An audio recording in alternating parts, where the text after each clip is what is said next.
In this video, we are going to discuss the concept of bar charts. Now, bar charts are very similar to column charts. Practically, wherever we use column charts, more or less we can use the bar charts there as well. The only difference being that while column charts are vertically aligned, bar charts are horizontally aligned. So a column chart would typically appear something like this, whereas a bar chart would appear something like this. So essentially that's the only major difference between these two. However, the nature of orientation does make a little bit of a difference where you would have preferences of when you would use a column chart and when you would use a bar chart. We'll look at those with respective examples as we go along. Let's use the same data that we had used for the worldwide sales in million for home products for constructing the column charts. If you remember, the column charts looked something like this, and we had then played around and looked at numbers of how would these play out in a variety of different types of column charts themselves. Now let's use the same data set. We'll select the same data set and go to insert.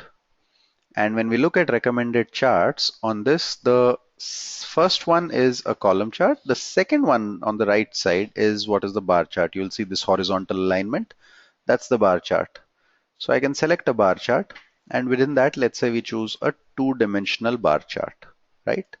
So that gives us a two-dimensional bar chart, and we can change the chart title just like we did earlier. So we change it to worldwide sales, and I will just increase the size a little bit, change the size a little bit, right? So this gives us a detail of what this number would be like and what the numbers look like. And it's if you see, very similar to what we saw in the column chart, just that in the column chart we had the vertical alignment of these numbers. In the bar chart we have a horizontal alignment of these numbers.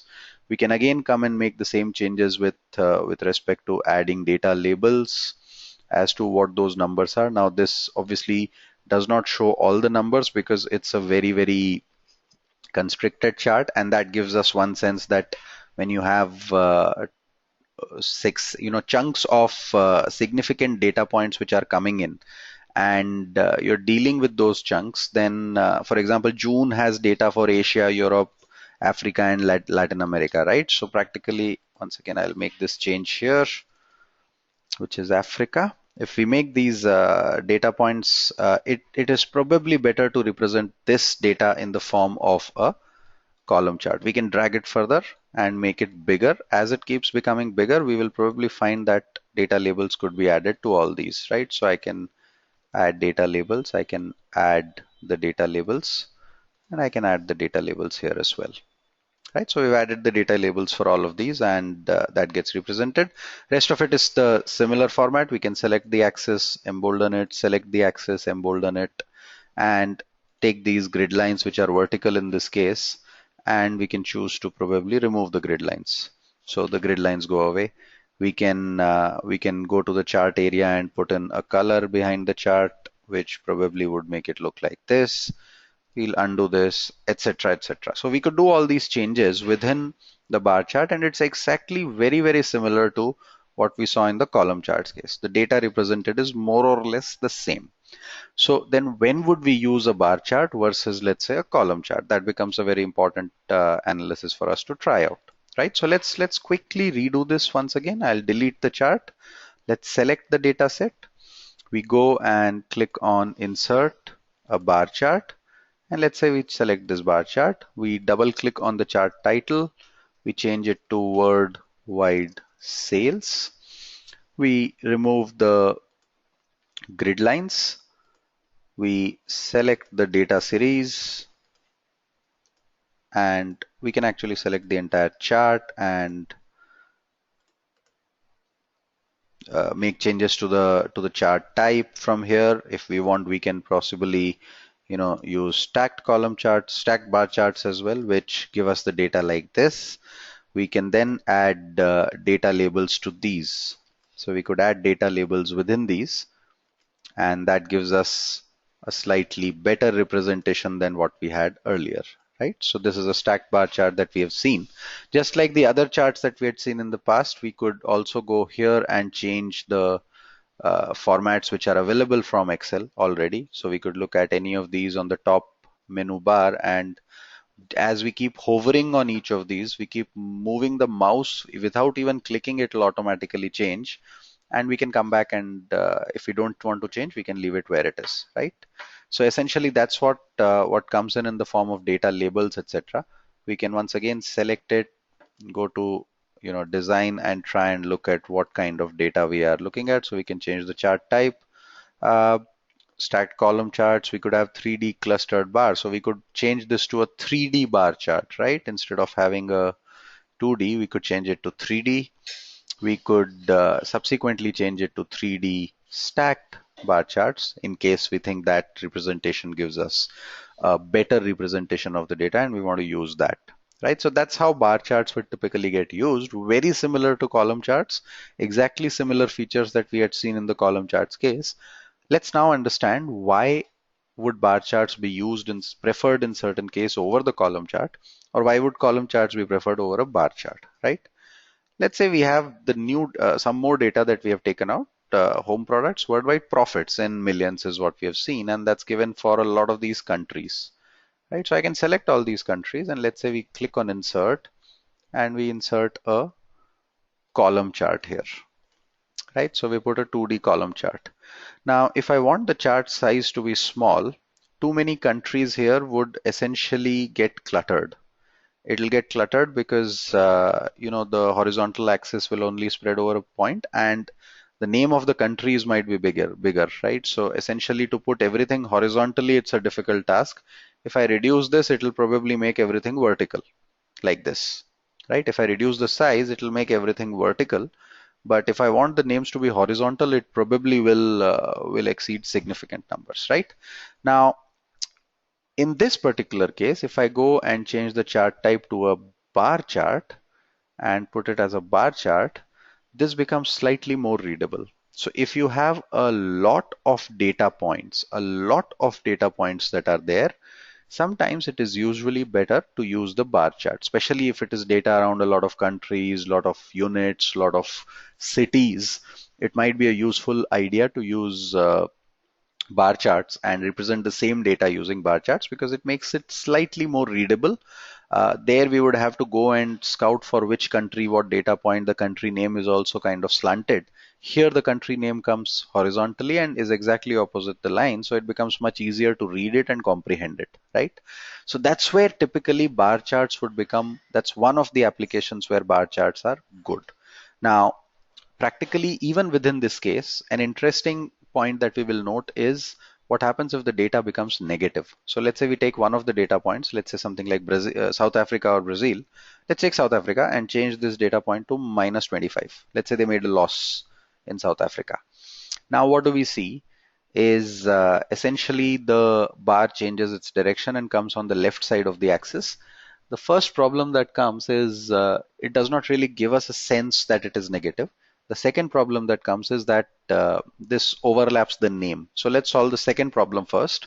How can we ensure that it does not overlap the name? So we go to axis, click on the axis, and then when you look at the axis details, when you click on the axis and you look at the axis options on the right hand side, you will find there are axis options, tick marks, labels. Now click on labels. You will see the label position. This is the data label in the axis which is there, and it says next to axis, right? If I say high, it'll move it to the right side. If I say low, it'll move it right to the end of the axis, and this probably seems more readable for us, right? We can again remove the grid lines, and this seems a little bit more presentable as a chart because now the axis labels are on the left hand side, right? Let's do this again. What we saw was we selected the axis. When we select the axis, we go to text options within axis. So we click on text options, choose this one. Within this, we go to the third one, which is labels. We click on labels. Label position becomes low. And when we change this to low, it automatically moves it here. Now, we see that, on the left hand side, this data is available, but this data still does not give us a very clear indication that it is negative. It's if you read it a little bit more, you'll obviously realize that this data point is negative. But if there are negative data points, then in those cases, column charts slightly, represent the data slightly better. Let's rework this in the form of a column chart. So I'll take this chart and I'll go to design and change the chart type to a column chart again.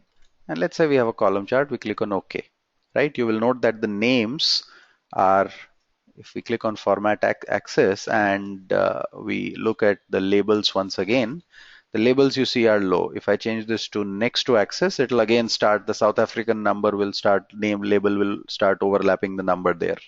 So we keep this low and that works. Now, one interesting thing that Excel allows us is to represent this data in a format that we immediately know that a number is negative, right? So we select these columns and under the options of the chart, especially if you have negative data points, click on this fill point. So we click on fill and you see this fill says automatic at this point of time. You can change the fill color to whatever color you want by using solid fill.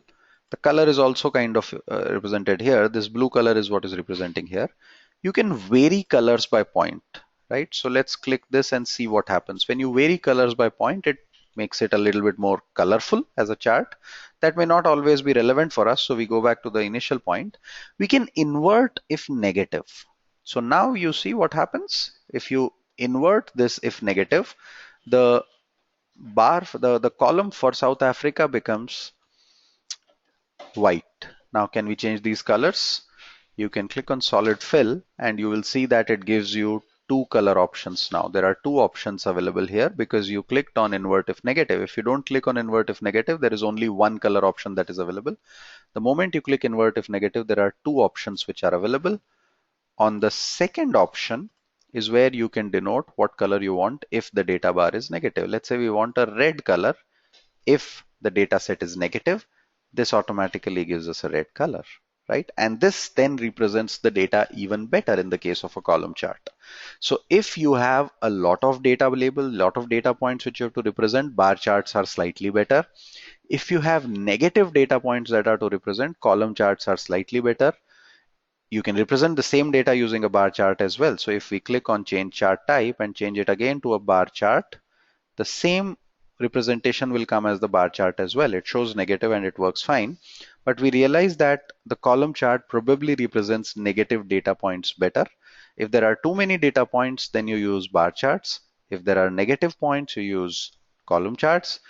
If it's a combination of these two like we have here, you're free to use whatever you can depending on what your requirement is and how much space do you have to use this chart and represent this chart, right?